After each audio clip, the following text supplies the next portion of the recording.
reactor and the regenerative biosteel. And if you don't put much thought into it, you're going to jump for the biosteel right away.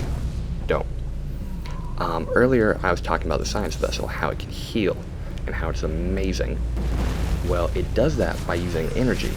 And if you look at the cellular reactor, it gives you a massive increase in that flexibility, in that amount of energy. So if you do get science vessels, you have to get cellular reactor. I can't support that any more than I already am. And if you get those two together, you have regenerative biosteel on a massive amount of steroids. This is nice, but practically speaking, it is not time efficient in any manner you need. So go ahead and get cellular reactor, and then that applies to, if you did choose ravens, it still applies to ravens, and it greatly increases their effectiveness. It'll apply to your medics on the ground. It'll apply to dropships and ghost, everything. Definitely one of the best upgrades in the game, and you might overlook it, which would be a shame. Last up, we have the pretty much mind control tower, or the side disruptor. The Hive Mind Emulator would be a very, very good thing if it didn't require a little bit of extra oversight. The great thing about the side disruptor is it's fire and forget. Once you put it down, it just continually pounds out damage, or not damage, but the AoE snare, and you can pretty much forget about it for the duration of what you're doing, which is very good because on brutal, you shouldn't be sitting still. You should always be able to do something, attack, expand, or harass. So it's great to have fire and forget defenses like that, whereas the Hive Mind Emulator feels a little more like a novelty item. While if you did have this very ideal attack coming, it would be great, but realistically, how many times do you have one big unit that is able to effortlessly counter all the other units it came with, running straight to a Hive Mind Emulator? And the answer is not often at all, or ever. So that's my basic breakdown. In summary, if you're doing this on brutal or hard, think about Vanadium plating. If not, either one's fine. Orbital depot, but if you find yourself doing a lot of carrier or mineral intensive tier 3 tech massing at the end of the game, this might be a little better for you. Command center reactor, science vessel, tech reactor, fortified bunker if you're doing this on brutal for sure. If you're doing on hard, probably fortified bunker. If you're doing it on casual or normal, either one will do. These aren't very good options at all. I'm quite disappointed, but I'd go Perdition Turret if you have trouble with Zerg, but if you like to expand and you like to have a very vulnerable defense, at your expansion, Planetary Fortress might be better.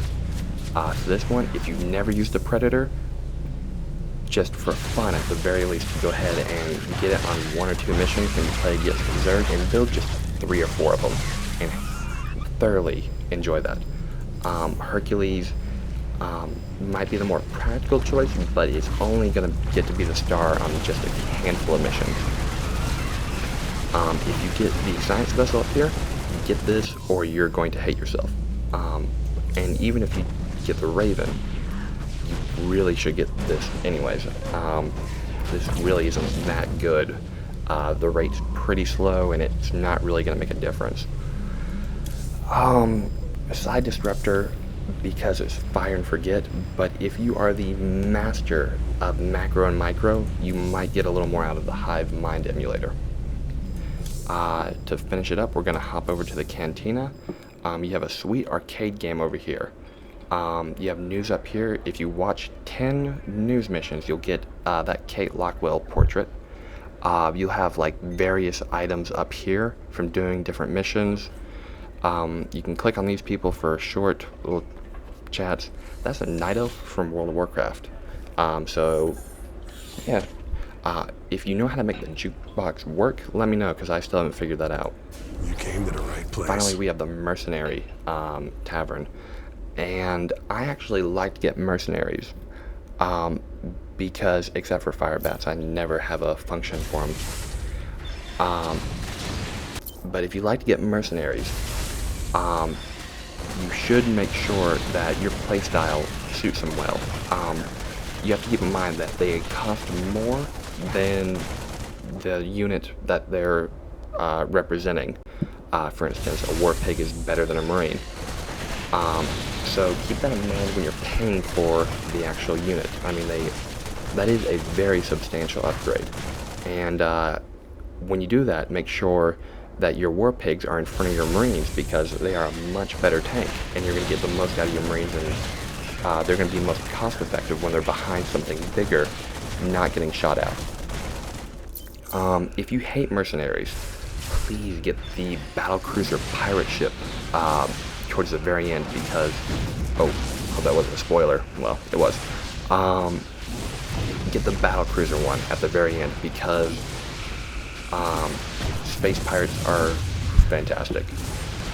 So I think that would be it for the quick tour.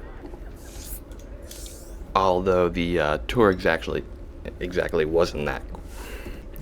Although the tour wasn't exactly that quick. Before I go ahead and send you off on your adventure, I'm going to talk to you about one more thing that's a minor spoiler that won't actually ruin the story, just more of how the campaign will work in progression. So if you want to stop listening, do that now. To get all 29 missions done, you're going to have to go back to a save point, or something I'm going to tell you about in a moment. For example, there's a mission on the planet Haven, that requires you to choose between two sides, and they actually both have distinct rewards and effects. So you're gonna have to choose, and if you choose, you don't actually get all 29. You end up with 25 or 26 at the end. So instead of going back through the entire campaign to redo them, which I may or may have not done, you can actually come here and you'll have the option. None of them are listed here, but you will have the option to go ahead and redo the one you didn't choose.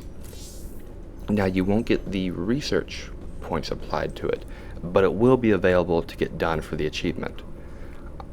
So that would be the end of this walkthrough, kind of basics to the campaign, a few tips, a few tricks, and a bunch of recommendations. If you like what you've seen, you should definitely look at the Shock's Starcraft 2 guide, which I will go ahead and put an annotation for, and at the very least, take a look at it. Great guide, has a 60-day money-back guarantee, and yeah, well worth looking at the very, very least.